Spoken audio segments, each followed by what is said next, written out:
जय माता जी की, जय श्री राम। कल मैंने एक वीडियो डाला था जो मेरा हक था समाज के लिए बोलना। मैंने बोला, मुझे उससे उसका कोई गम भी नहीं, कोई डर भी नहीं। मैं निडर होकर समाज के लिए बोलता हूँ। मैंने बोला और उसके बाद रविंद्र सिंह जी ने सम्मान किया समाज का और वो बात वहां पर खत्म हो गई। मैंने समर्थन तक दिया, बात खत्म हो गई। और उसके बाद लगातार जो समर्थक मुझे कॉल करके परेशान कर रहे हैं, कॉल करके कह रहे हैं कि प्रोग्राम में आना कैसा होगा, प्रोग्राम बंद हो जाएंगे ना, आपका भविष्य खराब हो जाएगा, वो आपको पता नहीं है, फलाना ढीकड़ा।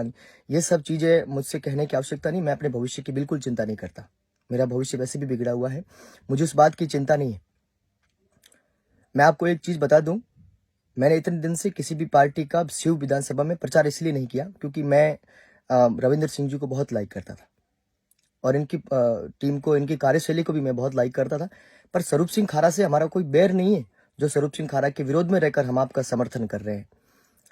पिछले 20 वर्षों में पहली बार शिव विधानसभा का आदमी कोई भारतीय जनता पार्टी की टिकट लेके आया है और इतने जोश के साथ मेहनत करके टिकट लेके आए। फिर भी हमने उस बेचारे को, उस आदमी को, हमने उसका नाम तक नहीं लिया, हमने उसका जिक्र तक नहीं किया। हम लोगों ने बनाया तो सिर्फ उनका मजाक बनाया है सबने मिलकर, और वो भी सिर्फ रविंद्र सिंह भाटी के लिए, ताकि रविंद्र सिंह भाटी जीते।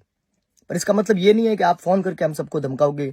कभी गिरधर सिंह जी का अपमान हो रहा है, कभी मुझे आप धमका रहे हो। कोई यहाँ कोई वोट देने के लिए या फिर अपने बात करने के लिए स्वतंत्र भी नहीं है। ये कौन सी बात हो गई। मैंने जब सुबह आपको जब वीडियो बना के डाला, मैंने उनको मैसेज भी छोड़ा। मैंने कहा आप लाइव आके बोल दो कि एक बार मुझे परेशान ना करें। उसके बावजूद भी आप लोग परेशान कर रहे हो। हम वोट देने के लिए स्वतंत्र हैं, वोट हम अपने हिसाब से देते हैं। और मैं कह रहा हूँ, हमारा स्वरूप सिंह खारा से कोई बैर नहीं, और ना उन्होंने हमारा कभी कोई बुरा किया है, ना उन्होंने किसी का कोई बुरा किया है। वो भी इतने वर्षों से संघ का, पार्टी का सेवा कर रहे हैं, और वो उस पार्टी से है जिस पार्टी ने राम मंदिर बनाया है, जिसने भारत का विकास किया है, जिन्होंने कश्मीर को आजाद करवाया है।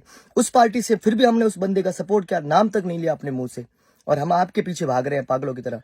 और आपके समर्थक हमको ऐसे फोन करके अगर ऐसा कह रहे हैं तो हम फिर हमारा आपको समर्थन देने का मतलब क्या हो गया। ये बहुत गलत चीज है, हमको बिल्कुल पसंद नहीं आई। और इससे अच्छा है कि आपको वोट देने के बाद भी, समर्थन देने के बाद भी अगर हमको गालियां सुननी है, अगर हमको फोन से धमकियां मिल रही है, तो फिर हम, इससे अच्छा है कि भारतीय जनता को, पार्टी को कम से कम वोट दें। इससे अच्छा है जब भगवान राम के सामने खड़े हो तो कम से कम भगवान राम को नजर मिला के कह तो सकें कि हे भगवान, हमने जिस पार्टी को वोट दिया है, जो आपके राम मंदिर को बनाया, कम से कम इतनी तो भगवान से तो नजरें मिला पाएंगे जब राम मंदिर जाएंगे। तो फिर आपका समर्थन देने का मतलब क्या हो गया जब आप इतना परेशान कर रहे हो जब लोग हमें। मैंने बेरू सिंह जी साहबा को भी मैंने मैसेज किया। मैंने कहा आप लाइव आकर एक बार देख लो, एक बार बोल दो। बस आपको बोलना ही था कि भाई छोटू सिंह को फोन मत करो, उसने अपना समर्थन दे दिया। मैंने सुबह आपको खुल के समर्थन दे दिया। उसके बाद भी अगर लोग मुझे परेशान करते हैं तो सुरक्षित नहीं है। मैं प्रोग्राम करता हूँ, मैं मेरे स्वाभिमान के हिसाब से करता हूँ। और अगर मेरे स्वाभिमान को हार के मुझे प्रोग्राम करने तो मुझे प्रोग्राम भी नहीं करने, मुझे जरूरत नहीं है। मैं मेरे घर बैठ के भजन गा लूंगा, मेरे पास स्टूडियो है, और नहीं तो मैं खेत खड़ भी खा लूंगा। मुझे इन चीजों की जरूरत नहीं है। पर जिस तरीके का अगर समर्थक इस तरीके से हावी होते हैं तो अच्छी बात नहीं है। आज हमारा कुछ नहीं बिगाड़ा, ना तो स्वरूप सिंह खारा ने बिगाड़ा है, ना रविंद्र सिंह ने कुछ बिगाड़ा है, ना किसी दूसरे समर्थक ने बिगाड़ा है। जबकि पिछले 50 वर्षों से अमीन खान जी को टिकट मिलती आ रही है, और पहली बार 20 सालों में, पहली बार 20-25 सालों में पहली बार भारतीय जनता पार्टी की टिकट कोई शिव विधानसभा का आदमी बेचारा लेके आया है। हमने उसका समर्थन किया, नाम तक नहीं लिया उस बंदे का हमने जिक्र तक नहीं किया। हमें खुशी होनी चाहिए, फिर भी हमने जिक्र नहीं किया क्योंकि हमारा भाई रविंद्र खड़ा था। पर अब ये चीजें हम बिल्कुल सहन नहीं कर पाएंगे, ये हमको बिल्कुल अच्छी नहीं लगी। और मतदान है कल, आप इस चीज को सोचो। मुझे ऐसे फोन करके परेशान मत करो, और मुझे किसी का फोन नहीं आना चाहिए, मैं पहले कह देता हूँ। मेरा अगर मत आप सुनना चाहोगे तो मैं सिर्फ भारतीय जनता पार्टी को ही वोट दूंगा।